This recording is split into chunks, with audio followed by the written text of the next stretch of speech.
Welcome back to the Cabral House Call. I'm Stephen Cabral, and today we're back to answer your questions. And starting right off the bat today, we have a great question. All three of our questions today are actually focused on weight loss. So let's get it started. Question one is, should you start with weights or just cardio? So it's a really good question. So a lot of people starting out, they haven't been doing a formal program before, or maybe they've just kind of dabbled with a little bit of walking on treadmill or doing a little elliptical or whatever it might be. So I think the question is, should you just do weights or should you just do cardio if you're getting back into a weight loss plan or you want to start with a weight loss plan? In my opinion, I always look towards what are the long-term benefits. And so I love to say, if you can just even do body weight based workouts or cable based workouts or some type of resistance-based workouts, but keeping your heart rate up while you're doing it, that to me is the absolute best. So if I had to choose between the two, I would absolutely choose that. I would do a round of exercises, 1, 2, 3, 4, 5 at most exercises in a circuit or tricep, like 3 exercises. And you're gonna do that from anywhere between 1 and 3 minutes. You'll take a period of time, which is about a 1-to-1 ratio of working out for 1 to 3 minutes, resting for that 1 to 3 minutes, and then repeating those exercises, whatever it is for that round. That will not only, so it's great because of course it will burn calories and everyone wants to talk about calorie burn, but the thing is it boosts your metabolism. It's interval-based training. And doing that will then, beyond that workout, it will boost your metabolism, meaning that you'll be able to better utilize glycogen or sugar for the next 18 to 31 hours. It's going to keep your metabolism revving. It's going to help you better utilize the food that you're eating, the oxygen that you're consuming, all of those specific things. So I would absolutely do that. But at the same time too, let's say you're a little bit older. You're really new to working out. You might not feel comfortable doing exercises at first. I have no problem with you. I mean, believe me, if you want to start an exercise program, I absolutely think it's fantastic, and you should do whatever you believe is something that you're going to be able to stick with for a while. So if you want to just get on an upright bike and do the upright bike for 20 to 30 minutes, great. If that's the difference between doing absolutely nothing and doing 20 to 30 minutes on an upright bike, you're going to get a lot of benefit from that. So don't let a specific program hold you back from what you need to do to start seeing results. You can always add on. You know, in the last Cabral concept, I talked about don't start at point Z. Well, the same thing is, if just getting started on an upright bike or an elliptical or anything is going to get you started, do it, and then you can say, okay, now I'm going to add in 2 days a week of some resistance-based training that's going to be more of like a metabolic workout. So again, just get started, don't overthink it, and then you can get more formal as you go forward and you get more advanced as well. All right, next question. How often should you be eating per day? And since we're talking about weight loss, let's stick with weight loss. So how often should you be eating per day for weight loss? So one of the things is you have to understand this is very misunderstood. I think hardly anyone talks about this topic, and it's your body's oxidation process. So are you a slow oxidizer, a mixed oxidizer, or a fast oxidizer? And this is simply your body's ability to break down nutrition, to break down food that you put in your body. So some people, they put in, you know, a protein-based meal with good veggies, carbs, all of that, and they just burn through it. Like literally it's in and out of their stomach within an hour or 2 hours. That's a fast oxidizer. They're going to need to eat a little bit more often throughout the day, because they simply burn through their food so quickly. Now, you don't necessarily want to be a fast oxidizer because that could mess with your blood sugar levels. You could input that food too quickly, blood sugar levels could rise too quickly, and then you can plummet down and start to feel a little bit low blood sugar. Those people, at least initially, will do better off eating every 2 or 3 hours. Okay? Then there's the mixed oxidizers who are eating every 3 to 4 hours or so, maybe every 4 hours at the most, probably every 3. And they're going to have somewhere around 4 to 5 meals, and maybe that's small meals, or maybe it's 3 meals with an afternoon snack. And then there's the slow oxidizers. The slow oxidizers are people who are like overly stressed. The blood isn't moving towards their stomach. They get bloated often. They don't do a really great job at digesting.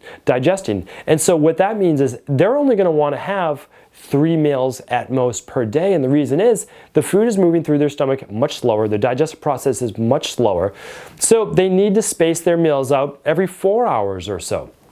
And so what does that mean? Well, it means this, that if you're putting more food in on top of partially digested food in your stomach, that's going to cause a lot of bloating, a lot of gastric discomfort, maybe even indigestion as well. And you're going to think that it might be from the food you ate or whatever it is. It could simply be that you just put raw food or undigested or uncooked food onto your stomach, which is now mixing with hydrochloric acid and enzymes in there before, and it's turning into just basically a big mess, causing a lot of bloating, discomfort, gas, pain, all the things that you're not too excited about. So what I would say is you can test these things really easily.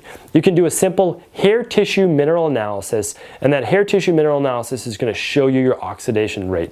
It's very simple, very straightforward. I highly recommend that. If you're just saying, well, like, I'm not going to do that, I don't want to go through the process, which is very, very simple, by the way, of doing hair tissue mineral analysis, but you don't want to go through that. What can you do? Stay on the medium side of it. So basically, eat, let's say, 3 meals per day with a mid-afternoon snack if you get hungry. I think that's a pretty easy compromise if you don't want to find out or customize exactly what's right for you. Hopefully that helps. Next question. Speaking of water, have a sip right now. So, yeah, of course, we talked about it many times. You want to drink at least half your body weight in water per day. Now, some people may not be able to take that recommendation because maybe they're low on minerals and they don't want to wash out more minerals from their body, or maybe they're lower on blood pressure, same exact things. But most people, if you weigh 160 pounds, you should drink about 80 ounces of fluid per day, which is about 10 glasses of water. So just keep in mind, if you weigh 160 pounds, you want to drink about 10 glasses of water per day.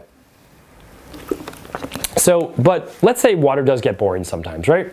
So what else can you drink? Well, the other thing is this: if you're eating fruit, fruit is 90%, most fruits are about 80-90% water. So you're taking in water, liquid from those fruits. Now, if you're on a weight loss plan or nutrition plan, you're probably not eating a ton of fruit either because of its high glycemic index and its inability to be digested, or its ability to be digested too quickly, which isn't something that you want.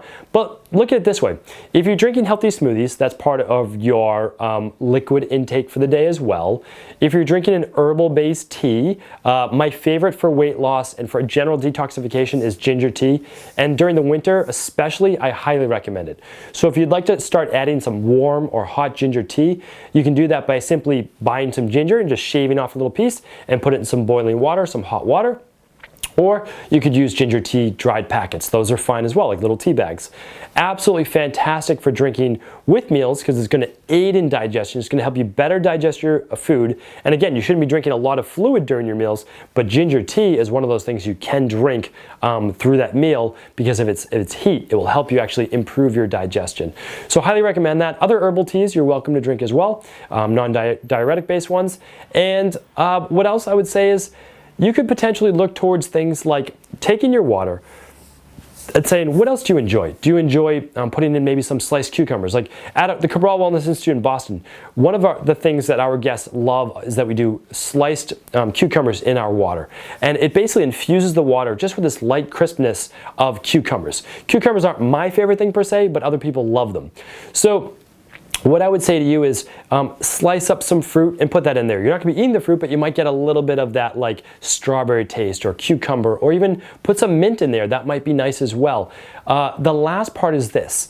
I don't recommend a lot of juicing when you're doing a weight loss plan, but you can drink straight green juices, meaning that if you're juicing veggies, you can absolutely do that because the amount of sugar per juice is under 10 grams. It might be 4 grams or 5 grams or maybe 8 grams at the most of sugar in those juices, because it's just going to be maybe like kale, spinach, celery, cucumber, parsley, those types of things. And no more than one of those or so per day, but that can absolutely be used as well, maybe for like a mid-afternoon snack, a very low glycemic juice.